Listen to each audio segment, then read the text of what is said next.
Here we go. Welcome, everybody. Depending on where you are, it's Monday, July 25th or Tuesday, July 26th, our last session of the month. This is Jim Mansky and Jori Mansky with our open-hearted practice group. And today our topic is spiritual clarity. And you guys don't know it yet. You're just now finding out, but you're helping me to write my second book today. I finished the book about a year ago, and then I went to the editor, and then it got returned for notes. And so we'll be going through some of the material in the second book, and you guys can help me polish it, help me get it a little bit clearer. And so that's what we'll be doing for the next few weeks.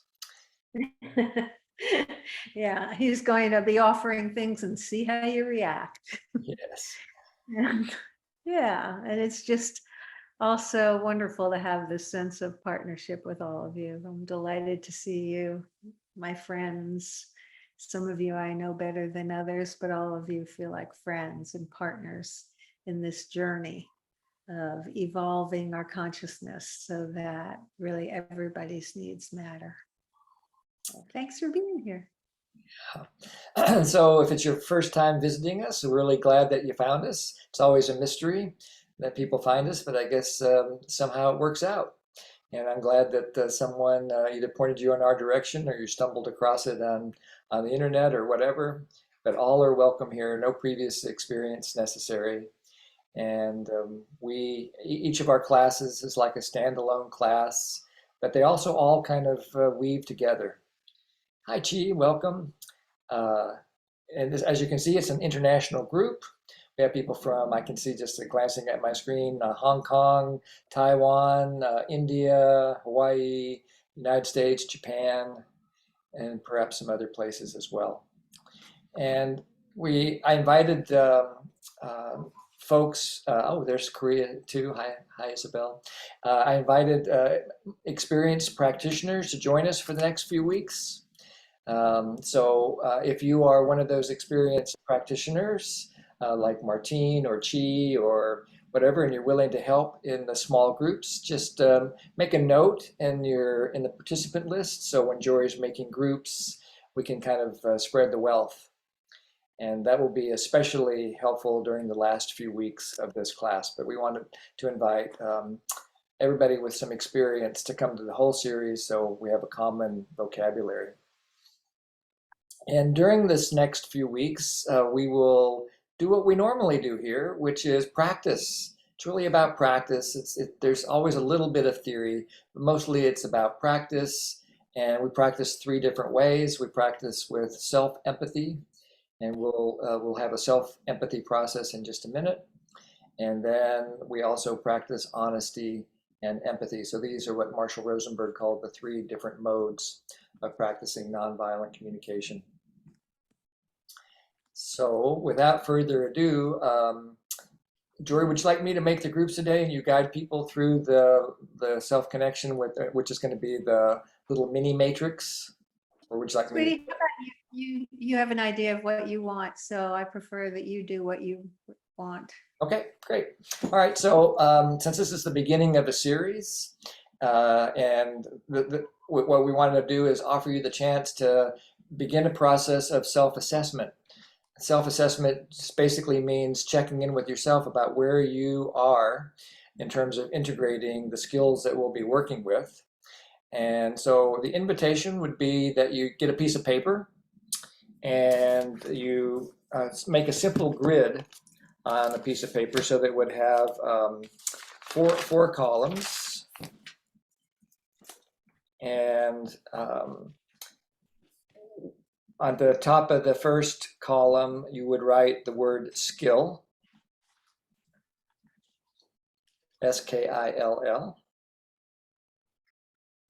And at the top of the second column, you would put I don't know, or IDK, if you want. The third column would be strength,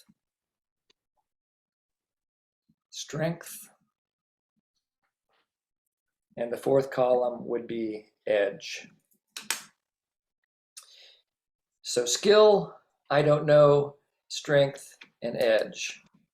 And then down the left-hand side of your screen, you can just put the numbers 1 through 9. 1 through 9.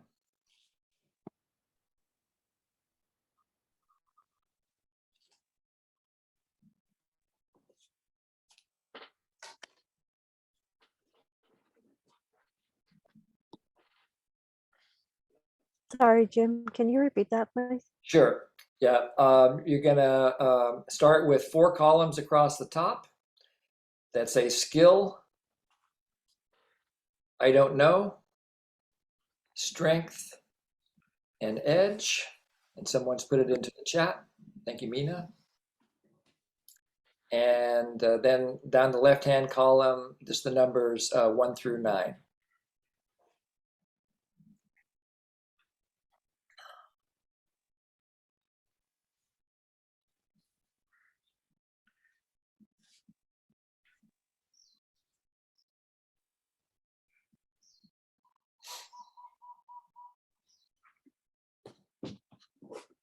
Anybody need more time to get ready? Okay, great. If you're just now coming in, we'll do our best to catch you up. Jim, would it be possible just to send us a spreadsheet with that? I could have done that. I've tried that before, Rob, and it just gets too confusing for people. Oh, As they it, don't have the Excel or whatever it is and blah blah blah. Okay, yeah, it gets challenging. So, yeah. okay. So that's why we just went back to paper and pencil. We're getting, yeah, anyway. So skill, I don't know, strength, and Yeah, I just want people who have joined, just so you know, someone has put the information in the chat. Mina put that in the first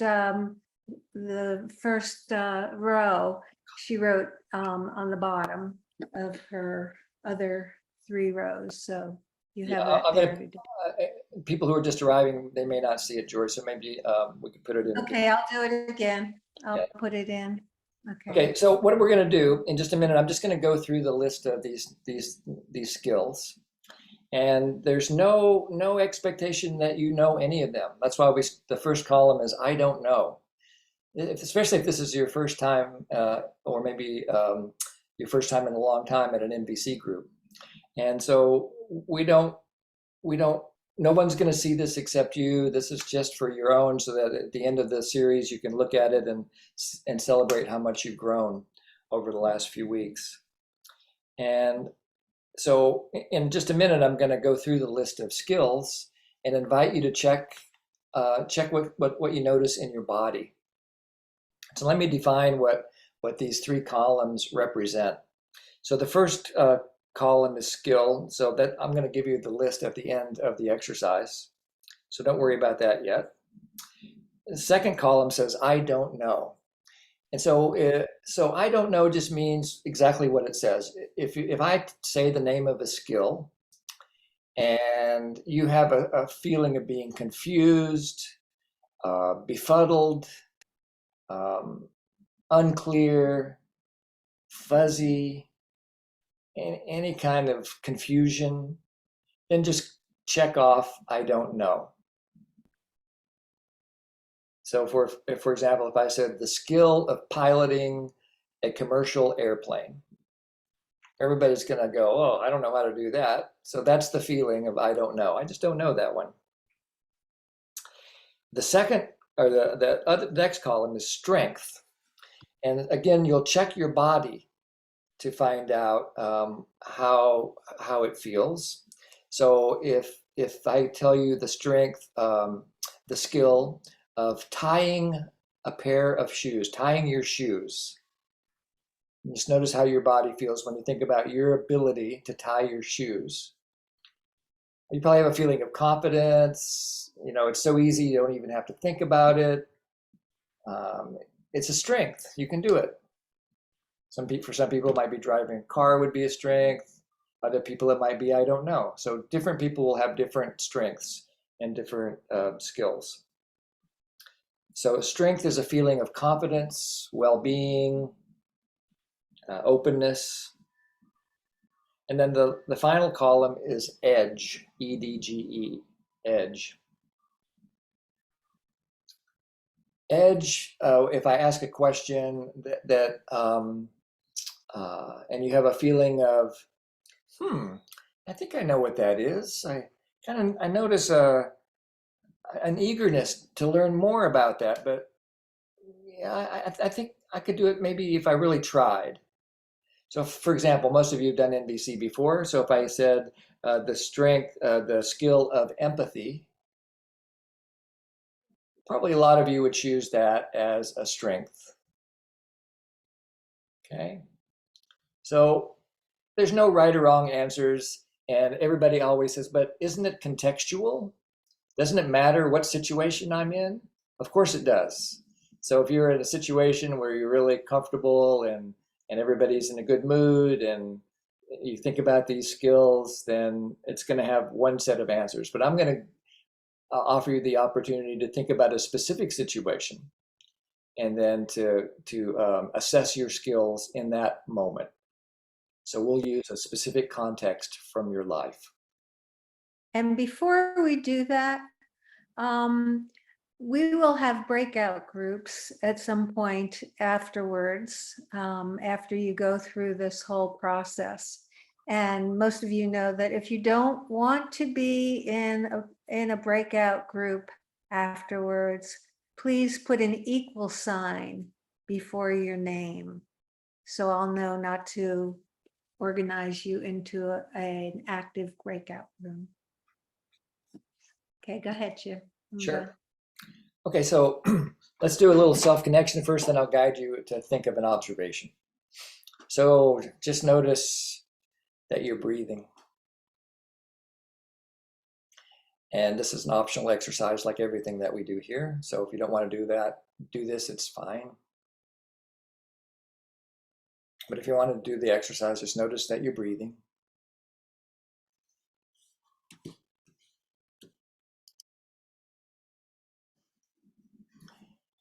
And as you notice breathing, just connect with life. Connect that this breath is your connection to life. Every breath helps you to sustain your life.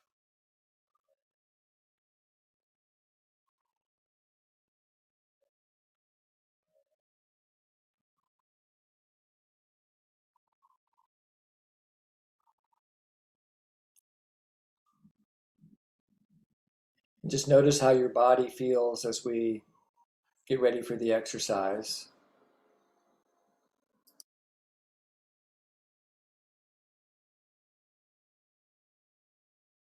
Maybe you feel nervous or eager or open.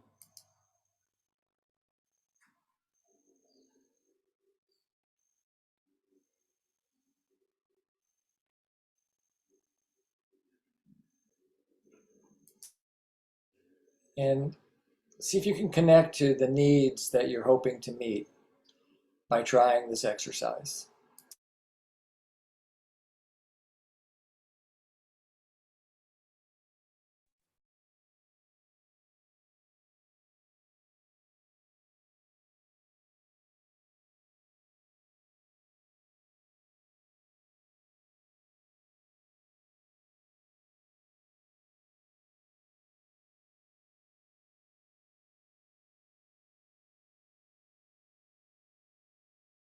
Some of the needs I'm predicting might be met are learning, growth, self-connection.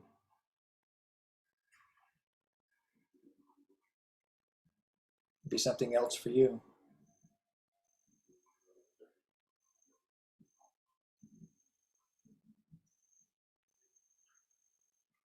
And then just make a request of yourself to just be as honest as you're willing to be with yourself. This is a private experience. You won't be required to share anything about it with anybody else, although you'll have the opportunity to do that if you choose to. But you get to choose who you say what to. So this is just really a gift that you're giving yourself. So make a request, if you're willing, that you just be as honest and open as you can be with yourself.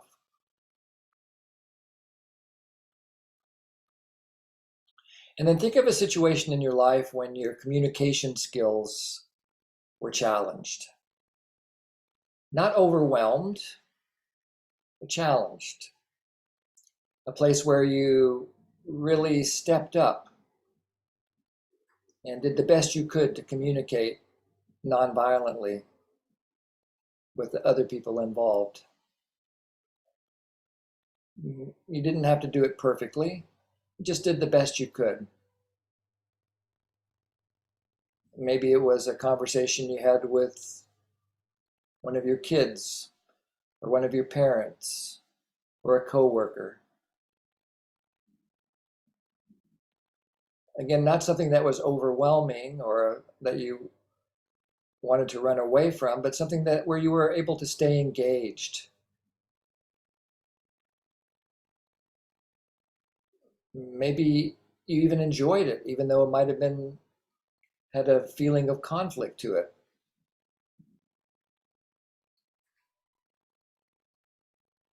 So it wasn't so easy that every skill would shine, but it also wasn't so hard that none of the skills would show up, but just in the middle, just right, where your skills as a communicator were tested.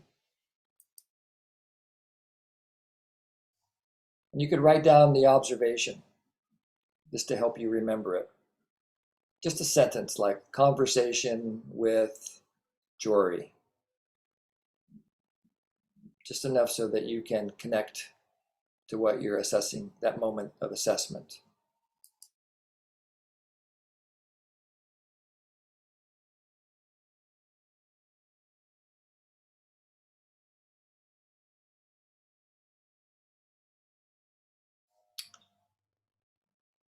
And then you don't have to worry about writing down the name of the skill. It's more important that you just check the box in the column, and then I'll give you the list of skills at the end so you can go back and fill in your grid.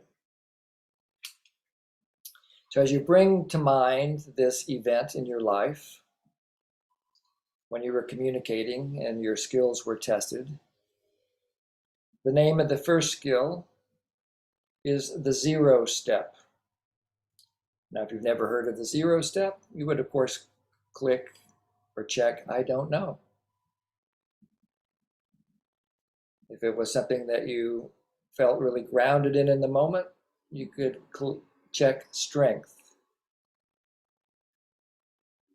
If it's something that you know about, you want to know more about it, you can check edge.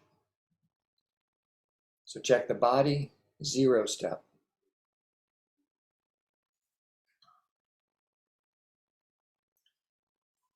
Then the second skill, self-empathy. I don't know, strength or edge.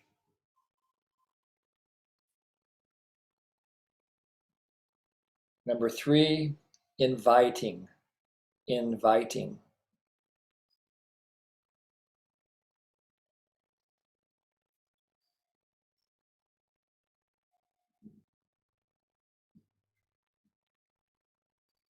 Number 4, gratitude. Gratitude.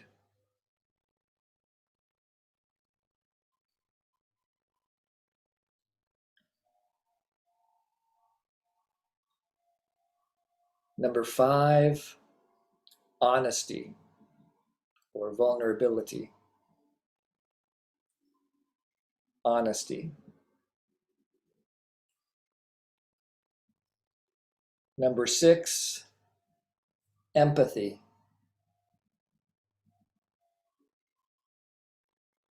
Empathy.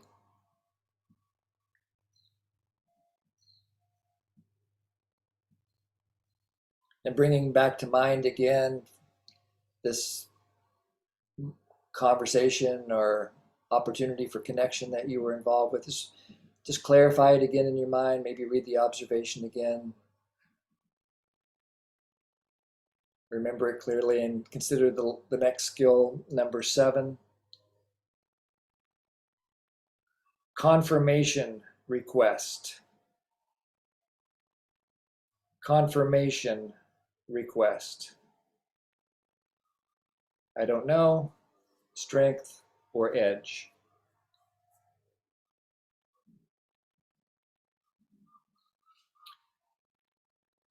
Number 8, feedback request. Feedback request.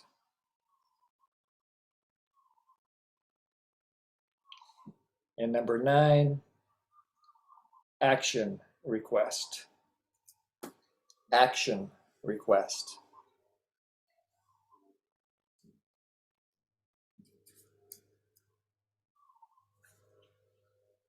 And then think about a strength that's not on this list that you have. Maybe your sense of humor or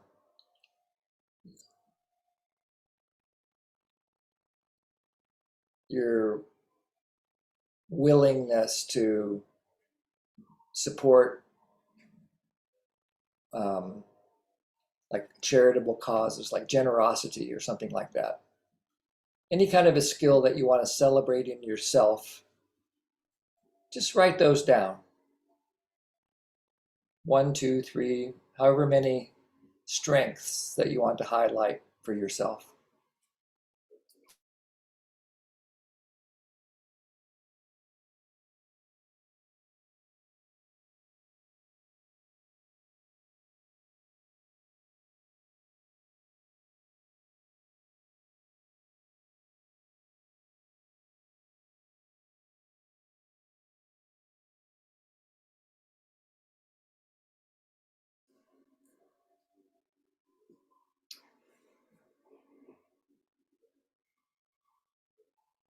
Then return to the body one more time and just notice how you feel as you look at the list of skills and the various check marks in the various columns. Notice how your body feels. If you have a name that describes those sensations or emotions, then you can just say the name of your feeling to yourself.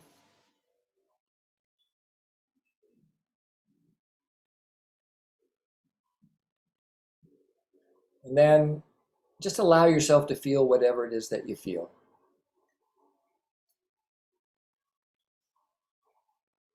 Just accept the feelings that are alive in you.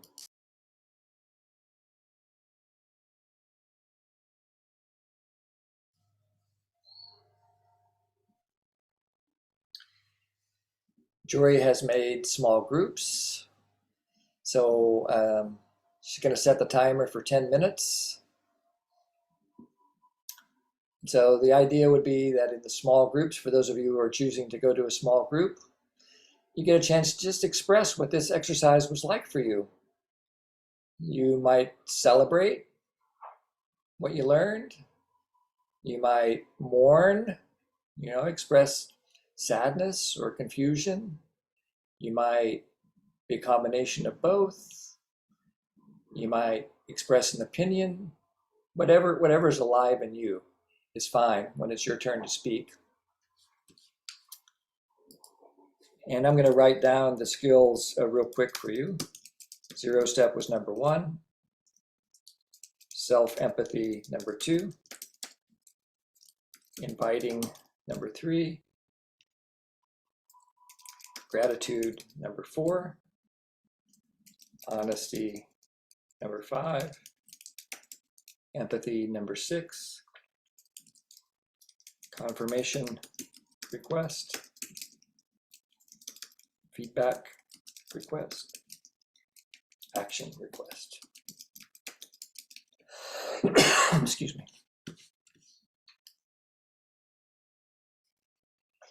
And we'll come back here in about 10 minutes and talk about it as a group. and carry on. So Jori, anything you want to say before they go to small groups? Have fun. See Okay. you later. Okay. Bye-bye. See you in a bit. Hang on.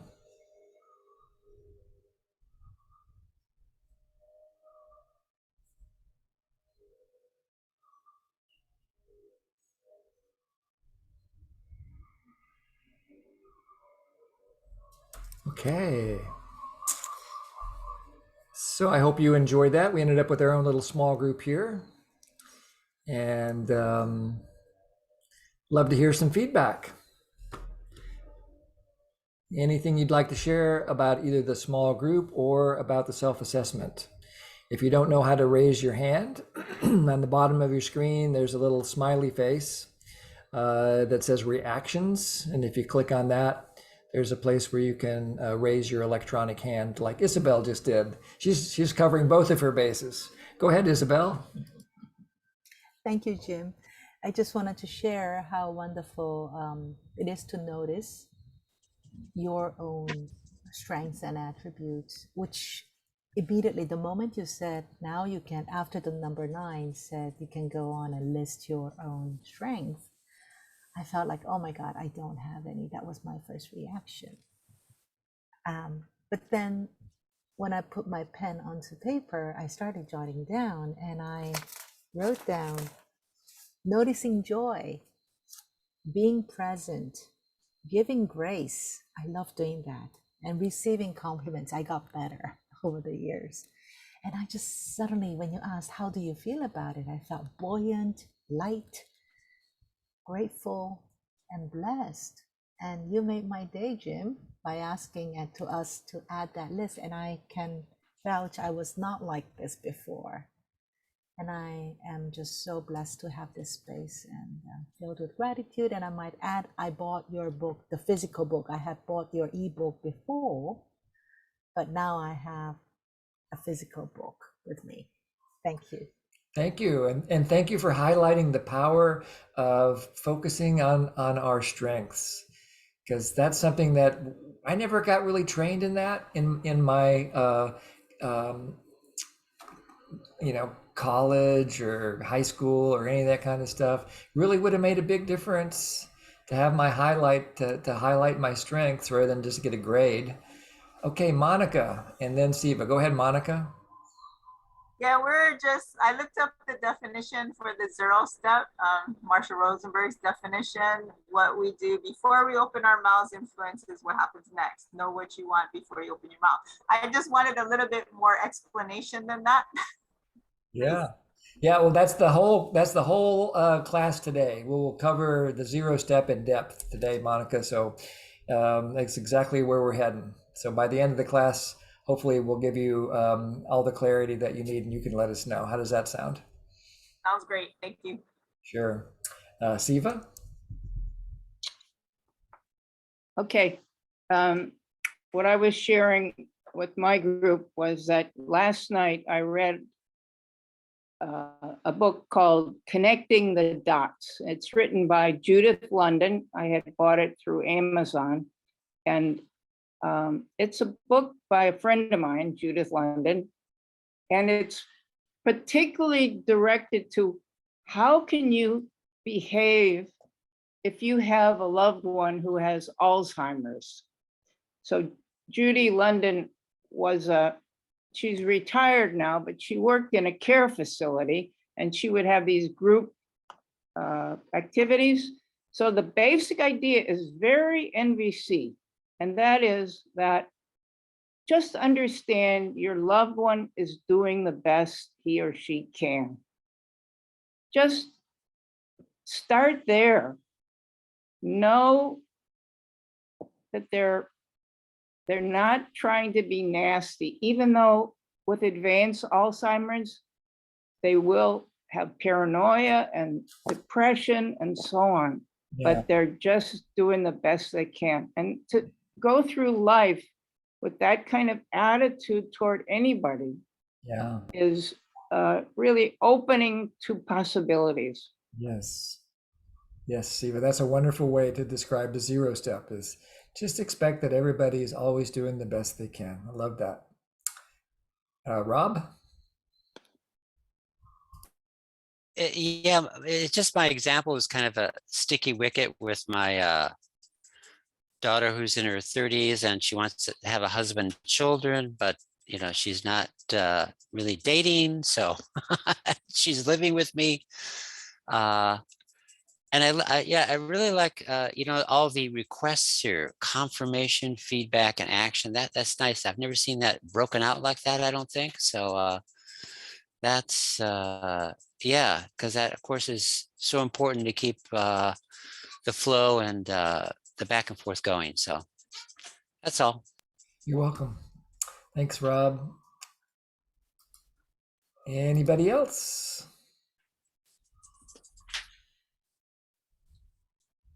I've lost my wife. I know she's on the screen somewhere. But she's not. I just want to say to Siva, thank you so much for what you shared. I was just so angry with, not angry, just irritated with somebody. And just, what you said, Siva, that person's doing the best they can. I know it, but saying it again just kind of the irritation out of me.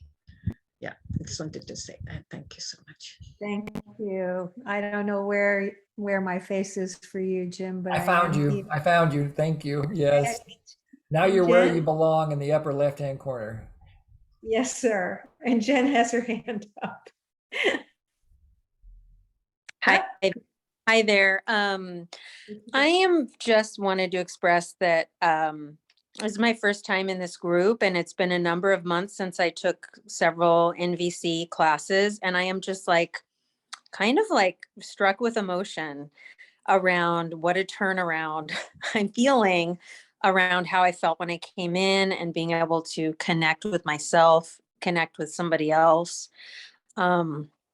And meeting my need for hope that a situation that I'm in that is a little challenging can always get better, and that I can show up in a way that feels good no matter what happens. So this was just a lovely reminder of that, and I just really appreciative of this space. Oh, well, welcome. You're very welcome to be here. And thank you for speaking up and making a little bit of connection here. And then we'll go to Juan. And yeah, I just feel good to be to join this week. Since the last couple weeks, I did not get chance, so it feels good to can take class today again. Feel have a connection, and then this exercise is also it's kind of like a self assessment to check each those are all NVC key points and see where I am, and it really can help me understand where is my strengths, where I can work on. And so it's very clear, it's a very good exercise.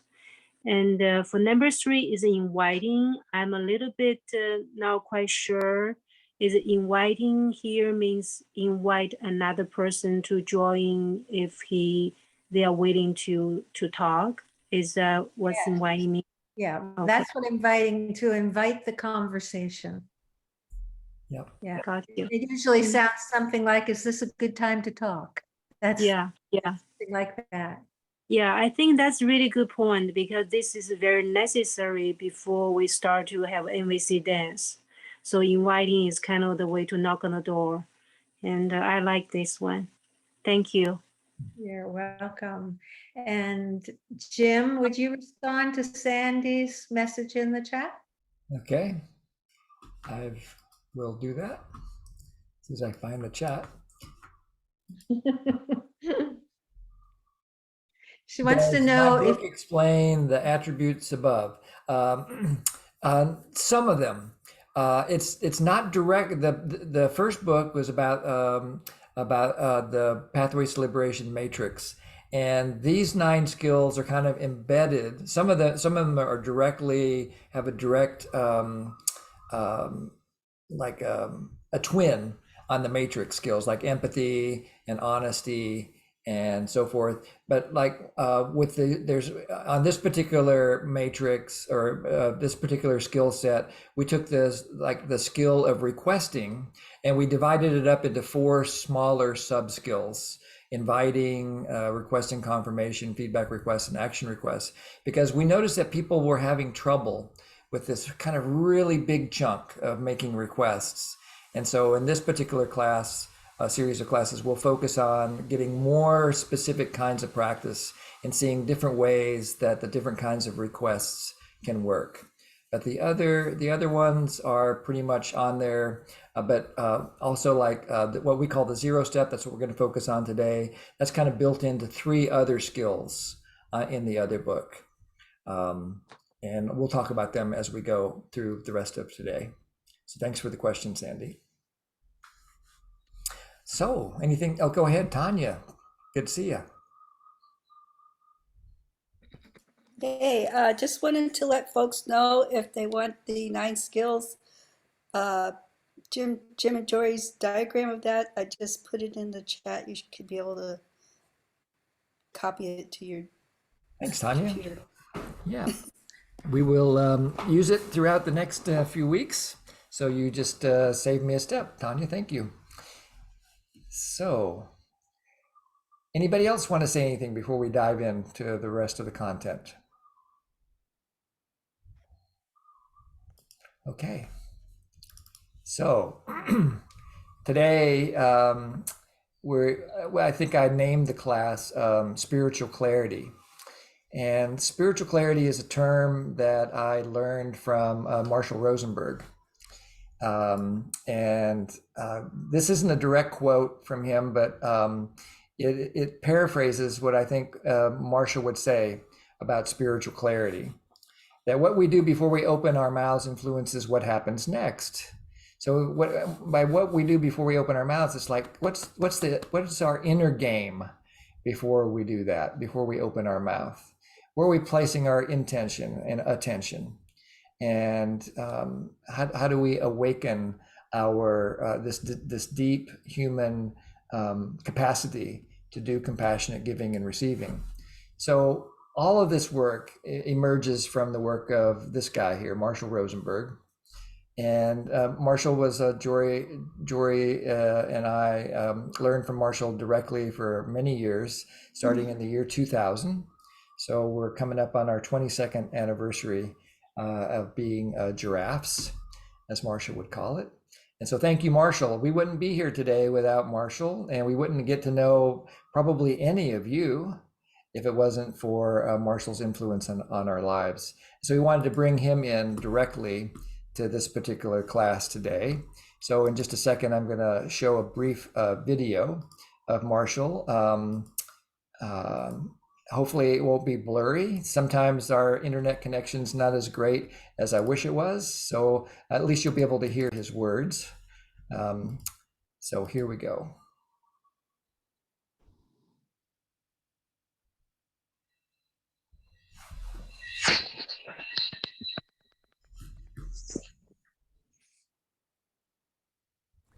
But first, let me begin by clarifying the purpose of nonviolent communication.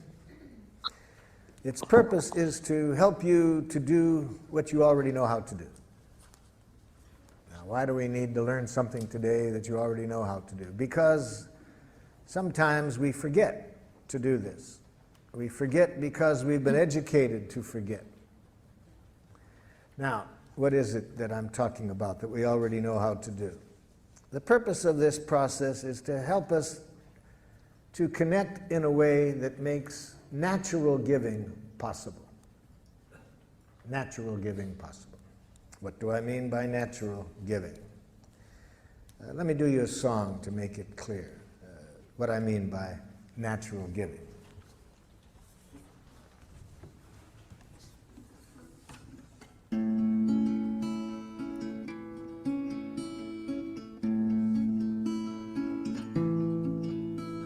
I never. Whoops, sorry. Sorry about that. Pushed the wrong button here. Let me get back to that place here.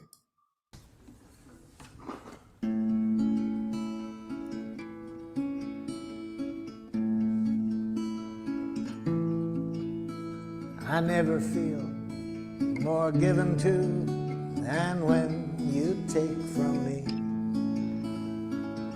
When you understand the joy I feel caring for you, and you know my giving isn't done to put you in my debt, but because I want to live the love I feel for you. To receive with grace may be the greatest giving. There's no way that I can separate the two. When you give to me, I give you my receiving. And when you take from me, I feel so given to.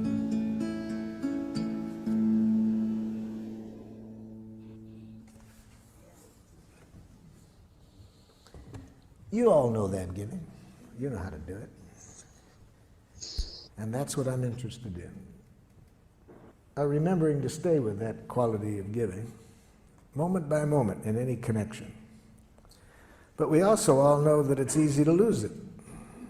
It's easy to lose that connection, so that instead of enjoying that quality of giving, which is possible every moment in every contact we have, in spite of how precious that is, we forget. And instead of playing the game that that song is about, which I call Making Life Wonderful, it's the most fun game I've ever heard. Instead, much of the time we play another game called Who's Right? Have you ever played that game?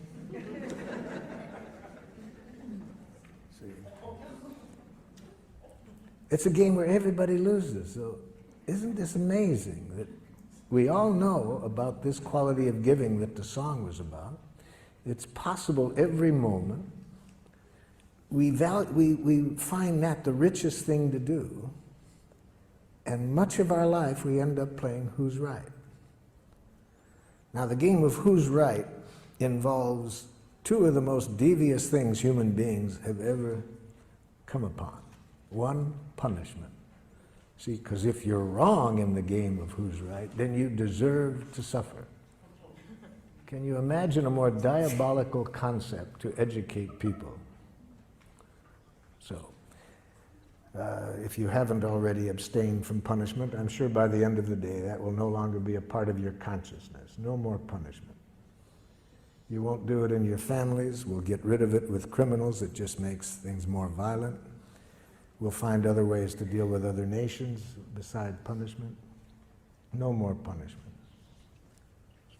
No more reward. It's the same game. It's part of the game of Who's Right. If you're right, then you get rewarded. If you're wrong, you get punished. No more. No more. It's created enough violence on the planet.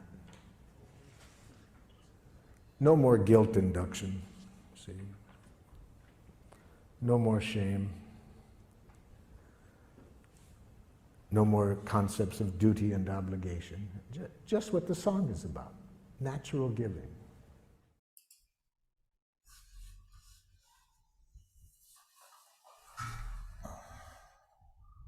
That's everything that you need to know about nonviolent communication in 5 minutes.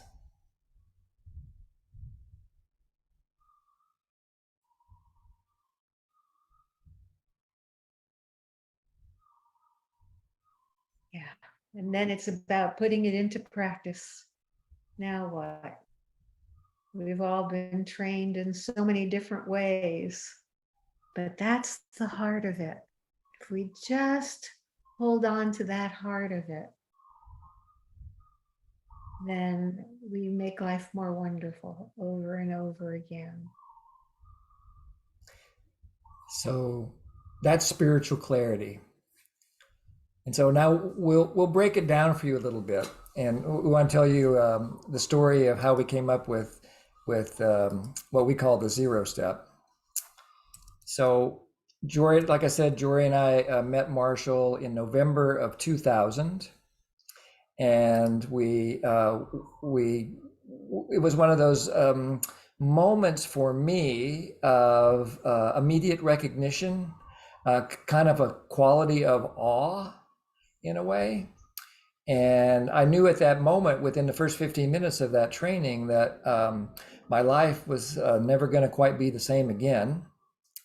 And so Jori and I dove right into the local practice group. We were lucky enough in Albuquerque, New Mexico, where we lived at the time, that there was a practice group going on. And the way that particular practice group, that we didn't have a trainer in town. Back in those days, there were less than 100 trainers in the whole world. And so most of the groups that were going were peer-led. And our group was a peer-led group. So we walk into our first practice group, and a man named Mel Schneider stood up in front of the whiteboard or the flip chart or whatever it was. And he just put 1, 2, 3, 4 on the piece of paper. I already knew what was going to be happening here because we just done Marshall's training a few days before. So the number 1 was going to be observation. That's this basic skill in nonviolent communication where we focus on what we see, hear, smell, taste, and touch, and make a distinction between that and our judgments or evaluations. So that's all familiar. It's a great reminder. And then he put number 2, feeling. So feeling refers to the body, what we notice in terms of sensations and emotions in our body, and keeping that distinct from what goes on in our head with our thinking and evaluating. Then he put the word need up. And need is this key central concept in nonviolent communication, this universal connector that all human beings share. We all have the same needs.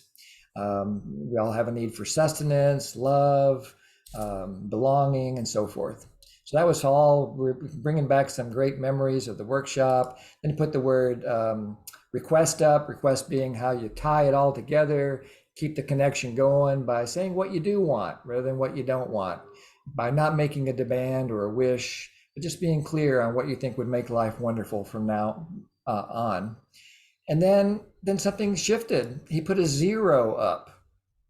Okay, now Marshall did not talk about the 0. He didn't. Marshall never had a 0. So now we're all just leaning forward. What's Mel got going here? And so Mel said, what happens when you consider what goes on in us before we use nonviolent communication? So Mel's now pointing to spiritual clarity. And so Marshall pointed out that the spiritual clarity, or the 0 step, contains 2 specific elements. First, intention. That we want to remember, as Marshall just said, that nonviolent communication is designed to create a quality of connection that inspires natural giving, or compassionate giving and receiving. 2 different ways of saying the same thing. To create a quality of connection that inspires compassionate giving and receiving. So when we take the time before we open our mouth to develop that intention, what comes out of our mouth is going to be way different than if we want to be right. That's another intention, to play the game of right and wrong, good and bad, who deserves what's appropriate and what's inappropriate, and so forth. So this is the intention that we're working to develop in nonviolent communication. The intention to create a quality of connection that inspires compassionate giving and receiving. So here's a quote from Marshall. This intention is to create the quality of connection with other people and oneself that allows compassionate giving to take place. In this sense, it is a spiritual practice. All actions are taken for the sole purpose of willingly contributing to the well-being of others and ourselves. I see your hand, Jaya, and I will come to you in just a minute. Let me just finish this little chunk. The second thing that's part of the spiritual clarity is attention. And in nonviolent communication, the training is to bring our attention to the present moment, to what's happening right now, to not bicycle off into the past or bicycle off into the future, but to keep our attention on what's going on right now. And Marshall reminds us that our presence is the most precious gift that we can give to any other human being. When we do that, when we practice that spiritual clarity, there's a natural openness to outcome.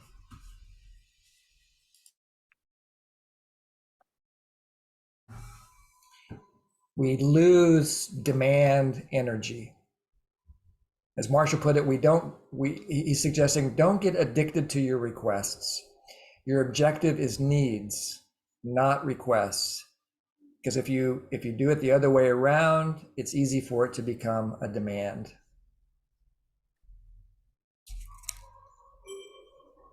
So I'll pause there and check in with Jaya. Go ahead, Jaya. Hi, Jim. I'm noticing something, a question that's coming up, and I'm seeking some clarity from you. So the desire for me is to create a quality of connection, to create compassionate giving and receiving. However, if it is, let's say, in a classroom, when we need some rules and regulations, something that says this is appropriate, this is non-appropriate, which we call agreements. Would you like to throw a little light on that bit of that structure where sometimes we face a lot of conflict? Because I take classes and I've noticed that people who have learned only this part of the giving and receiving, they see me as probably somebody who is stopping them from their spontaneity and from their natural expression, self-expression, which is so important. And here I'm holding on to the responsibility of guiding a whole group of people. And I want to make sure that they go through a class in a way that will help them to learn in the best way possible. So I am really caught up in that. And if you can just help me unpack that a little bit. What I catch, Jaya, is that you want some clarity about how do we facilitate? How do we hold this this intention to connect and attention in the present on the one hand, and the needs around learning and growth and safety and so forth on the other? And I think your intuition is in alignment with mine, that it comes through a process of agreements. And agreements for me imply a very important concept of consent. And where we run into problems in our educational system and in our trainings is that we don't slow down and get consent before we impose a rule. We expect people to obey the rules that we offer them without checking in. And so, and then if they don't obey the rules, then we, in our habitual way, I'm not saying you do this, of course, Jaya, because I know you, but in our habitual way, if someone breaks the rules, then we punish them, or we scold them, or we shame them, or we guilt trip them, or we correct them, all these other things. Whereas when I'm coming from this consciousness and someone doesn't keep the agreements, then I mourn. I mourn with my honesty. I mourn with by sharing with the other person what's going on in me, and use it as an opportunity to connect. And so the invitation would be to just sit with what the world would be like if all agreements are consensual in nature, where we don't expect, just because we have power over, because we're the trainer, or we're the teacher, or we're the principal, or we're the whatever the role is, that we have the power to impose the agreements. Instead, we say, these are the agreements that I'd like to offer. Are you willing to try it this way? And if they are willing to try, we try it. If not, then we negotiate it. That we stay focused first and foremost on connection before we even try to go further with agreements. Now, this would turn the entire educational system upside down. I realize that. And so you got to start with where you are. You got to start with the structures that we already have. But then once you're inside of the system, then you can start making systemic change. And so the system as it's set up now is rules based and punitive. And once we're in the system as a trainer or a teacher, then we can start being subversive and start working with consent. So how does it feel just to kind of hold that for right now? Do you have anything that you would like to say about it?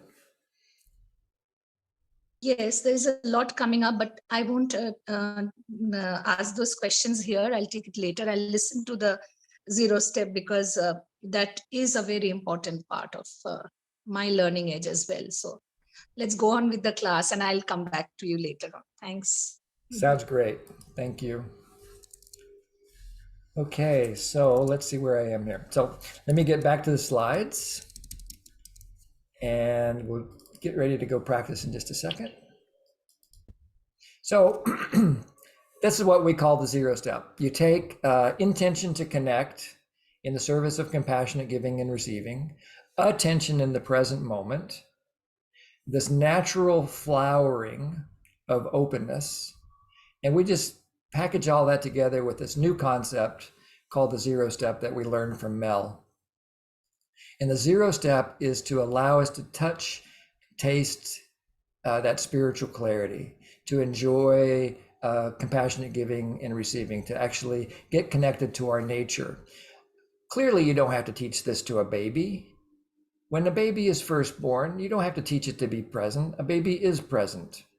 You don't have to teach the baby to connect, how to connect. The baby opens its eyes and starts connecting. I was there at the moment both of our children were born, and they were both incredibly life transformative peak experiences of connection. But I didn't have to teach them to connect. I didn't have to teach myself to connect. It was just our natural process. And so what we're doing with NVC training, nonviolent communication training, is we're undoing the effects of the way we've all been educated in order to get back to this natural step. So the first exercise is to think of a time when you were in touch with natural giving. A moment when your intention was to give from the heart without expectation of receiving anything in return.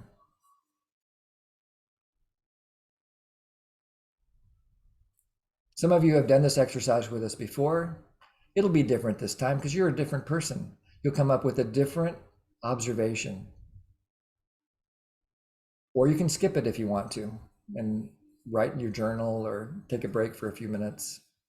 But if you want to do the exercise, think of a time when you were in touch with natural giving.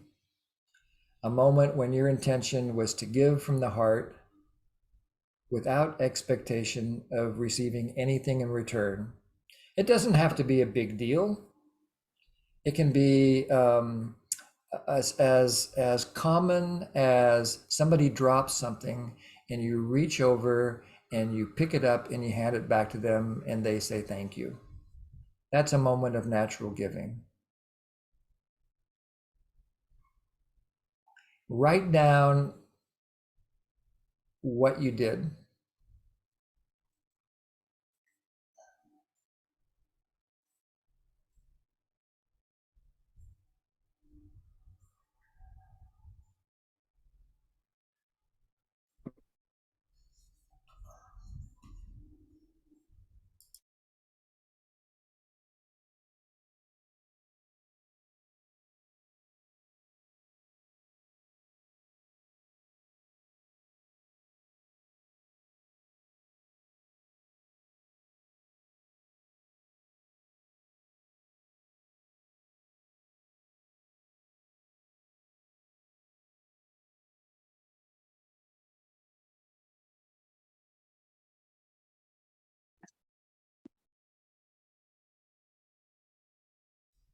I also put it into the chat if it's easier for you to see there.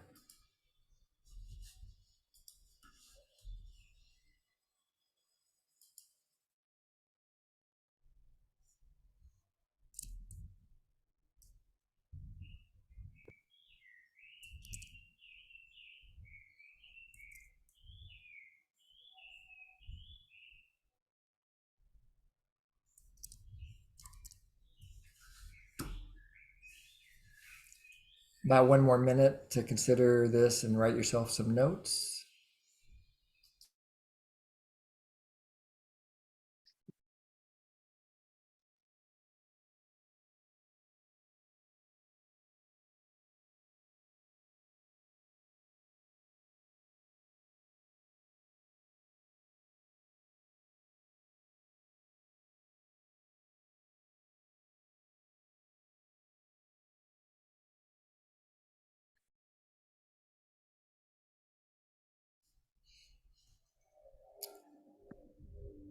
So in a minute, we're going to open the small groups again for you to talk about this. Jori's going to reset the timer for 15 minutes this time and might be adjusting the group. So there will be 3 in each group. She might move some people around because we have a lot of certified trainers here and certified trainer candidates. So she might be adjusting them so that we're spreading the wealth a little bit. Nice.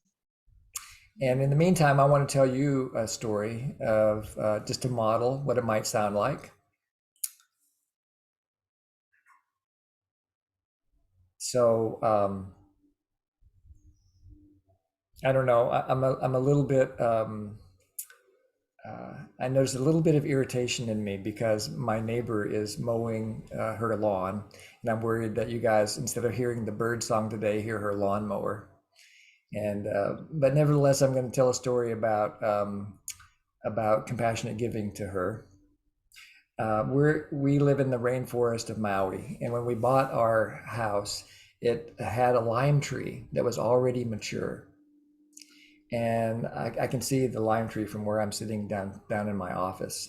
And this lime tree, I don't know if all lime trees are like this, but this particular lime tree gives limes in abundance all year round. Almost every day we get limes, and we just can't use them all. And so one day I was collecting the limes, and I happened to notice my neighbor was out in the yard. I think Jori and I were together on this particular walk. And so we went over to say hello, to be just friendly. And we had the limes with us. And we were kind of celebrating, that we had this lime tree. And it was so generous. It was always giving us limes, but they were more limes than we could ever use. And we just didn't know what to do with them. And our neighbor said, "I'll take them. I love limes." And so Jori and I both got a big smile on our face, and we reached over. I think Jori was holding about 10 limes in her hand, and she kind of reached over the fence, and the neighbor opened up her hands, and Jori poured the limes into her hands. And then our neighbor got a big smile on her face, and we chatted for a few more minutes, then we said goodbye. I don't ever expect to get anything from Barbara for those limes. I didn't try to sell them to her or anything. It was just the joy of being able to share our abundance with our neighbor. And it's become kind of a habit. We get to see her about once a week. And sometimes we don't always see her, but about once a week, we collect a bunch of limes and we'll put them on her front porch or in her yard, just on the other side of the fence, and we'll give her a little call and let her know. So it's just become a point of connection for us. So that's what a story could sound like. Notice it had a beginning, a middle, and an end. And notice that how you were with me probably on the story. You were wondering what was going to happen next. And so human beings learn best with stories. So we're going to also be developing our storytelling skills as we share this class. And all of us are going to get the chance to share stories. And so, Jori, if you're ready, we can go ahead and open the groups, and you get a chance to share the story. So share your story in the spirit of vulnerability and honesty. And then listen to each other's story with empathy. And what I mean by that is just listen with an open heart. Don't listen with any kind of a sense that there's anything to correct. There's no way to tell a good story or a bad story or a right story or a wrong story or an appropriate story or inappropriate story. Whatever the story is just fine. You don't have to give any feedback about the story other than your presence. So when you're listening, you get the chance to practice presence and the intention to listen and to connect. And when you're telling the story, you get to practice the same thing. You get to bring your present feelings and needs into the moment, share them with your partners in your small group in the present moment with an intention to support connection. I'm finished, Jori. Okay, I think I have somebody experienced in all of them. If you need some support though, just come on back to the main room and one of us will join you. I'm sorry, I missed the instructions. I was out of the room dealing with childcare, and so if I'm in a small group, I'm going to need to hear the instructions over again. Sorry. I'll say it one more time. When you get into small groups, everybody will tell a story of compassionate giving and receiving. Oh. And just to enjoy. If you have time for more than one story, tell more than one story. So this is just a chance to sit around the campfire of consciousness and share stories of love. Does that help, Martine? Great, thank you. Sure. Okay, I'll open up the rooms and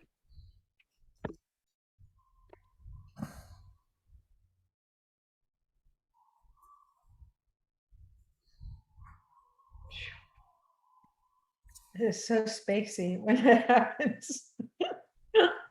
So first part of debriefing this exercise would be just to hear what it was like to be practicing presence, whether it was when you were speaking or whether it was when you were listening. What did you notice about presence or the lack of it? Celebrations and mornings about presence. You can either put your answers in the chat or you could raise your hand. Gail said a sense of vitality. I felt alive.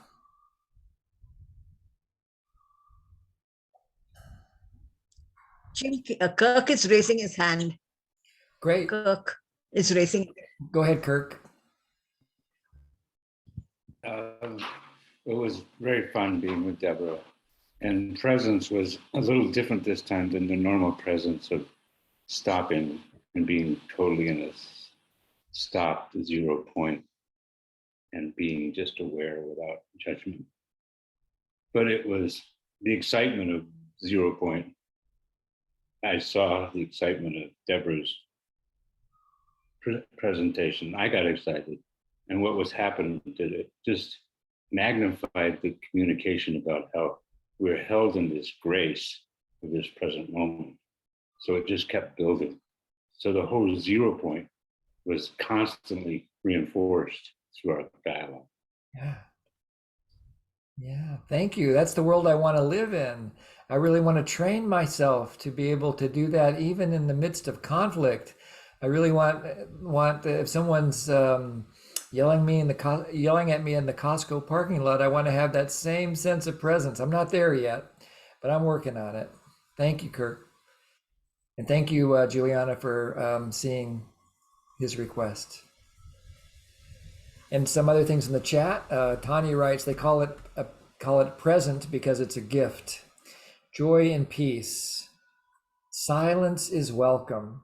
Yeah, silence can be a gift as well. It can be, we don't need to fill up every single moment with words. Can enjoy that. In fact, somebody just sent me this book. I have no idea who, Silence of the Heart. And I love the title of it, but it came as an anonymous gift. So if it's one of you who sent me that book, thank you.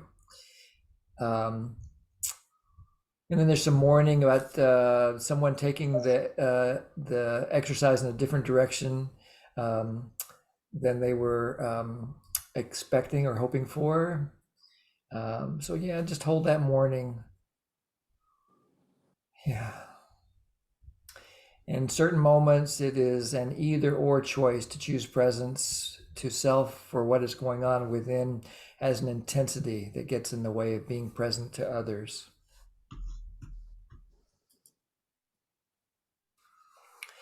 Anybody else want to share about presence?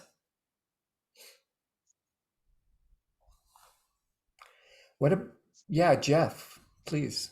Jeff and then Tanya. Yeah, thank you for the opportunity to come in.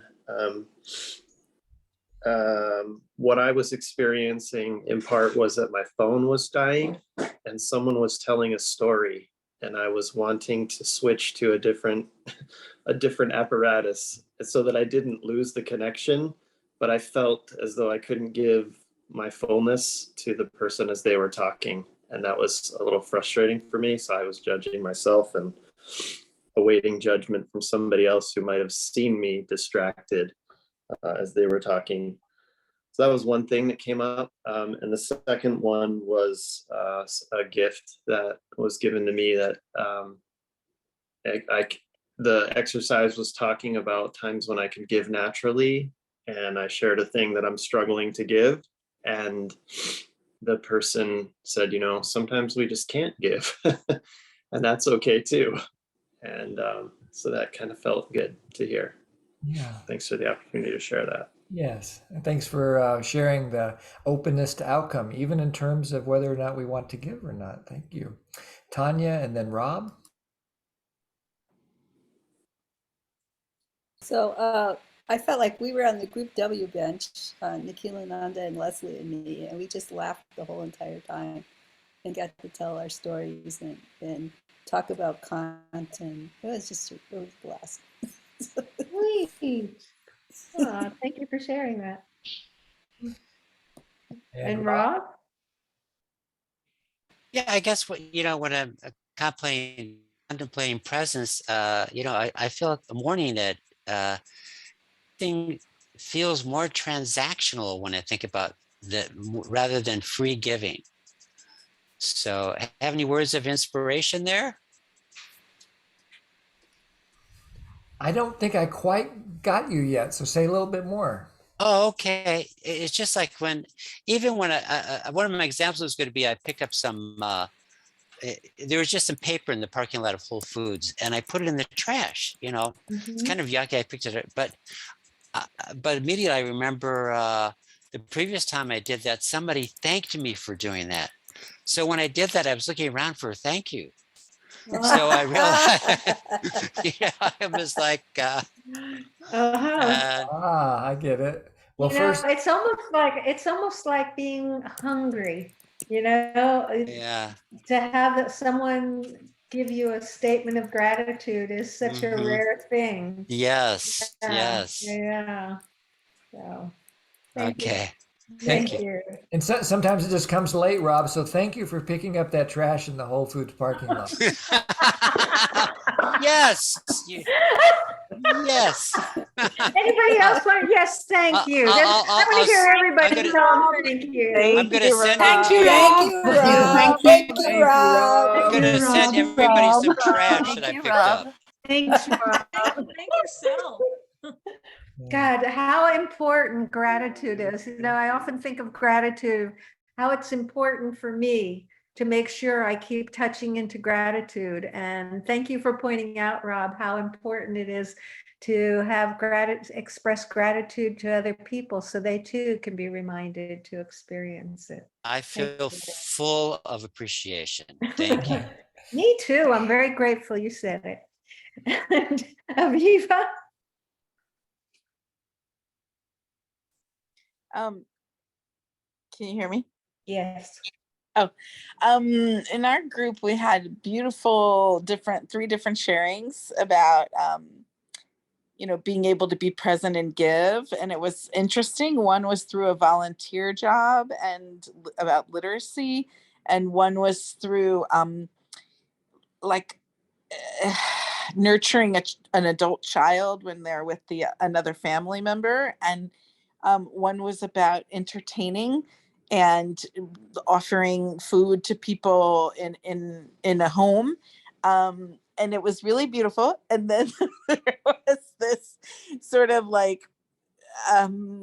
issue raised, kind of, I guess you would say, like someone else just said, about being present and the obstacle to just saying how nice this is when there's also, other big stressors going on, and an aging parent in a nursing home there's a lot of problems there, and other things, financial, and and saying how, I'm not sure that it's actually an either or, that we have to choose to do the thing that gives us that general giving and that general presence. I think it might be a yes and, where it's going on the very difficults, and we just are assessing our energy of, can we give and be present in each moment, or is the stressors just too overwhelming in that moment to dip into being giving for others, because we need to give to ourselves. And Absolutely. Absolutely. You know the saying, put the oxygen mask on yourself before assisting others. Yeah. How important that is. And this isn't about, oh, we should always be grateful or we should always express our gratitude. It's about being able to tap into gratitude, to at least be connected enough to know that there is something to be grateful, and to be able to touch that when we need it the most. Not only that, but it's a gift to other people too. To the celebration's a beautiful thing. Is there more, Aviva? well, I was just going to note, for me, and I don't know if we've talked about it in this class, but I'm more able to be present and dip into that natural whatever when it's in alignment with my spiritual path of the Jewish Sabbath, which is only 1 out of 7 days. But I realize there's something larger going on in the universe that's like the creation of that day and resting. So it's easier for me to detach from the stressors of the other 6 days of the week. And there's some kind of weird, like, either guilt or falling into pattern that happens more easily during the 6 days. But on the ritual day, it's that just helps me tap into that whole like giving and being present thing. Yeah. Yes, I wonder, that's so curious. I have my guess is, see if this lands for you, that on the Sabbath, just the fact that it's the Sabbath supports your 0 step. It supports a certain quality of intention. And you don't always have that intention on the other days. Do you think that's a match? Yes. Yeah. Yeah. Thank you. Is that complete? Thank you. Yeah. Yes, thank you. And I also pick up trash and hope. Yes. Oh, thank you too. Thank you. Thank you. And Deborah? Thank you. Hi. Hi. I had a lovely group meeting with Kirk, and I'm wondering, we had a fun share about being present. I had a story come up in my mind as the group was talking, and I'm wondering if I could share that here, if that would be okay. It didn't happen in the small group, but it just came to me. Well, now you have my curiosity up, please. Okay. Well, I want to celebrate my NVC journey. It just really highlights how far I've come, because I was watching. I had a family member that was involved with. They were arguing, and I wasn't involved in the argument, but I was witnessing it, and I had such a profound experience of presence with these people, with my 2 family members who were arguing, and I could hear clearly, like, the needs that the person was having, one of the people, and then I could hear his pain and and it was like really precious.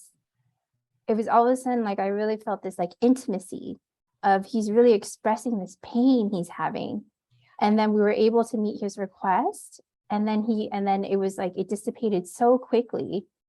So I was just like, this example came up, is just having so much presence for these people, for these 2 people, and not reacting, and just not, and actually enjoying that he was expressing what he needed, and then we were able to easily resolve it. And then he was grateful, and he apologized actually later that he was so upset. It was just so close to him and so dear. So And I've just really celebrating how far I've come with MVC, and it's really helped me to get to that place. So thank you. Thank you for sharing that. I'm touched to tears because that's so much the world I want us to live in, where we can have the resilience or the capacity within ourselves to hold space for people without buying in, without doing a right, wrong, any of that. Just allowing them to travel through whatever it is, and then to be able to celebrate the liberation or the whatever it is that they can come to peace. Thank you. Thank you. Yeah. Let me share. Thank you. And Beth and Don, one or the other. Oops, went away. Yeah, Changed your mind? Oh. Unmute. I'm sorry. Yeah. That's okay. Put my hand down first. Yeah. In our group, we had somebody share, and I'm having a little remorse. Can you move closer to your mic? It's Yeah. hard to hear you. Yeah, speak up too. Hang on for a second. I'll get the mic Turned up. turned up here. Turn it up. Is that better? It is for me. Okay. Yes, I see the other hand, another thumb go up. I was feeling some remorse that I didn't empathize better with one of the people that was in our group, and reflect a little bit more about what she shared. And so my apologies on that one. I was feeling uncomfortable that I didn't say more. I also want to share that it seems to me I enjoy doing things for people, and I think it's when you get the gratitude back is when it is rewards to know that people appreciate what you're doing. And if you don't get the gratitude back, then you just accept that, well, you can't please everybody. But I did mention in my group that I do have a pain that when it's a family member that doesn't want connection, that's where it's very difficult. Yeah, it becomes especially difficult when we have a sense of attachment with the other person or within ourselves to have something happen. And sometimes it's harder to sit with empathy with the people we're closest with because of that. Right. And when you go to the 0 step, you talk about I can't remember what he said about this is what you're thinking about before you say anything. Yeah. And it's a point in my relationship with this family member that I can't say anything, period. And it's just like shut off. And empathy is not what you say. Empathy is the state of being. So you don't have to necessarily open up your mouth, but you can hold somebody with care. And Right. that's a muscle that we work on building. Right. Yeah. Thank you. That complete? For now. Thank you. Of course. And we'll move to Jaya. Hi, Jaya. Hi, I've got another question. Oops. You just froze. A cold spell in India at the moment. We'll come Yeah. back to Jaya in just a Yeah, second. we'll come back. Yeah, I'll go ahead and mute you, and then you come back when you.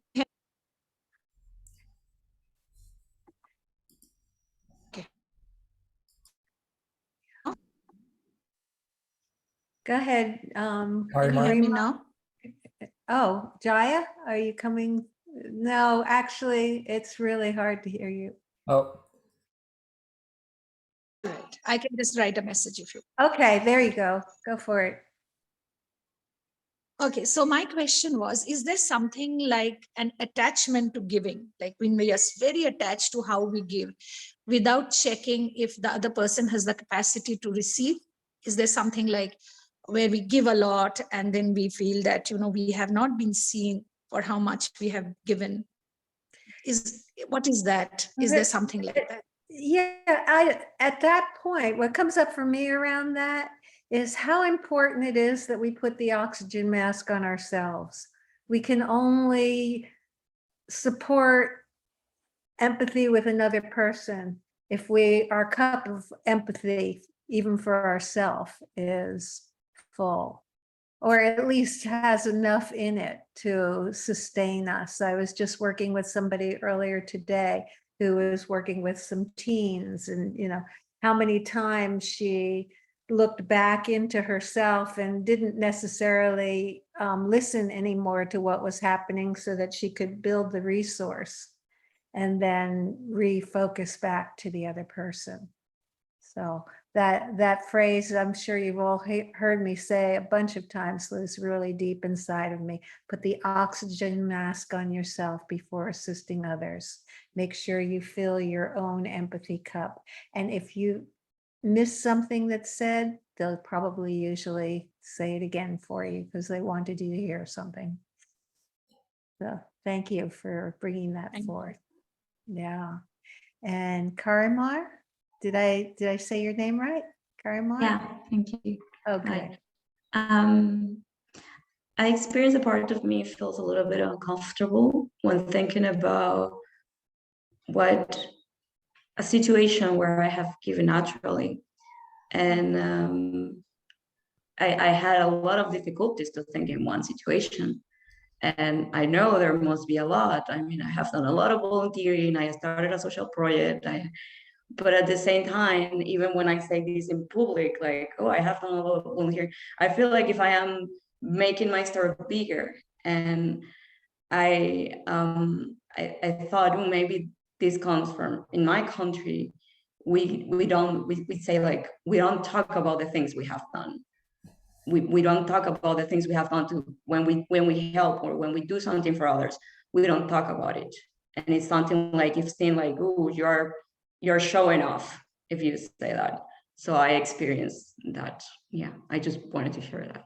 Yeah, there's definitely different cultures that we deal with, even sometimes in the same country. Just even the cultures of our family can be very different. And empathy is, I just want to remind you that empathy is not what we say. It's being able to just hold somebody. So someone might begin to share something and we just hold it. And the other part is when we're speaking and we don't have, or thinking of speaking and we don't trust that someone else will hear us, we can actually share it with ourselves and at least celebrate for ourselves, even if they don't. So, anything come up for you as you hear that, Karamar? Yeah, I guess the part that I can say it to myself and celebrate it is important, and also it comes to mind. Like we all have the power to contribute, so it's important to and I do that usually, like the reminder that we all have that power, especially when thinking about appreciating. But I just had the thought that, oh, it was difficult for me. It was really difficult to think of a situation, even though I know there must have been a lot. Yeah, I think that I bet you're not the only one, because that can be a stretch to actually celebrate something that you did selflessly, would be the way it was expressed in my culture, which, we're supposed to do this all the time. We're always supposed to be giving, but you're never supposed to share with people that you're giving, because then it looks like you're full of pride, or being egotistical, or tooting your own horn and stuff like that. And so I think it's I doubt you're the only one that felt that discomfort. I know I have. I actually saw some other people shaking their head yes while you said that. Yes. Yeah. Yeah.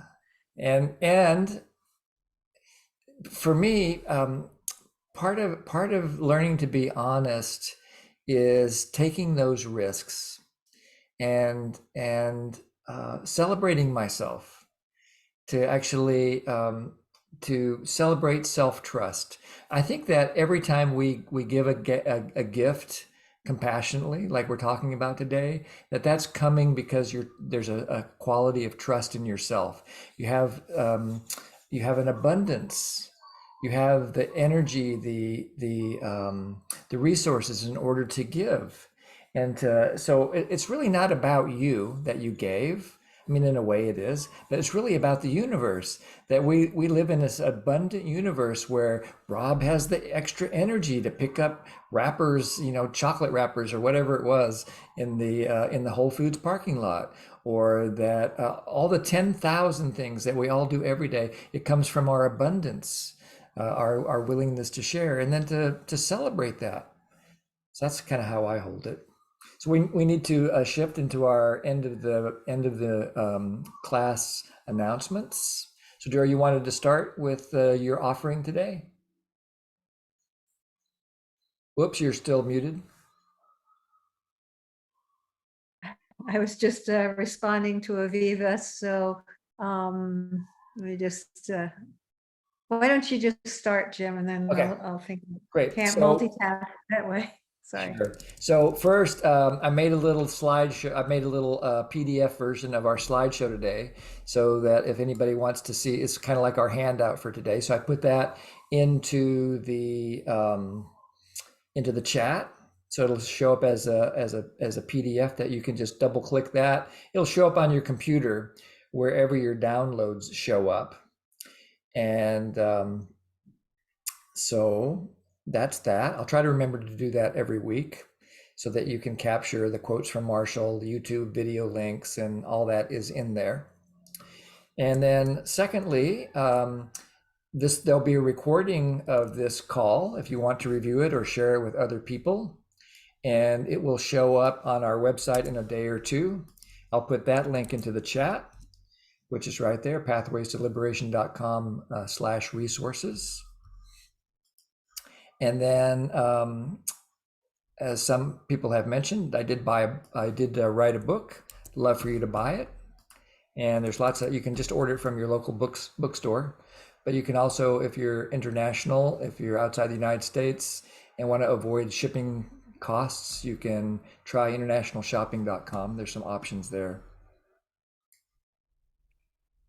We do all of our classes in the spirit of compassionate giving and receiving. Excuse me. So there's a link to give money to the Center for Nonviolent Communication in honor of Marshall Rosenberg. We're offering these classes as a fundraiser for the center. And if you want to give money to us, and then we'll decide what to do with it, that's also cool. And you can use our PayPal link, which you can get to at that link there. Jori? And I just put a link in the chat, jori.youcanbook.me, and that is an option if you would like to have a one-on-one or private connection, maybe for some empathy or to understand things more fully. You can feel free to book something at that jori.youcanbook.me. If you want to have a session, I offer what I offer on compassionate giving and receiving, just like on this call. If you want to contribute, you contribute. I contribute what I want. I don't ask for anything back, and you might want to contribute too, and that's up to you. So that's jori.youcanbook.me, and you're welcome to have a private session. Thanks, Thank Jori. you for offering that, Jori. Yeah. It's truly sweet. My pleasure. It's a gift to have you take me up on it. I put the link to the little 5-minute video from Marshall up by request. Somebody asked me for that, so there that is. Next, so here's your homework for the week, or your practice opportunity. Since this is a series, if you want to kind of do homework or practice opportunities for the week, catch yourself in zero. Catch yourself in zero. So in other words, be alert to the times when your intention is to connect and or your attention is in the present moment, and or you're open to outcome. All those are like symptoms of the zero step. So if you watch for it, you'll catch yourself doing it more and more often. Next week, oh, go ahead, Jori. Yeah, I wanted to check with Juan. There was some sort of PDF and she wants it sent again, and I'm not sure what that is. Yes, I can. I can put it in the chat again. You can also just go up and yeah, just put it back in, sweetie. Yep. Here we go. Coming now. Next week we will look at and have some practice with what happens when we're not in zero and we wish we were. So how to recover when we are not in zero, even though it's our natural state. Sometimes the way we've been educated gets in the way. So we'll look at how to walk back to the natural state. And so we'll see you next week. And Jori will set up small groups for those who want to stay for the after party. Thank you all for coming, and have a peaceful week. Enjoy compassionate giving and receiving. I think that'd be a great name for your next book. Thank you. How to walk yourself back to the zero state. Oh, yeah, walking yourself back to zero. I love it. Walking back to zero.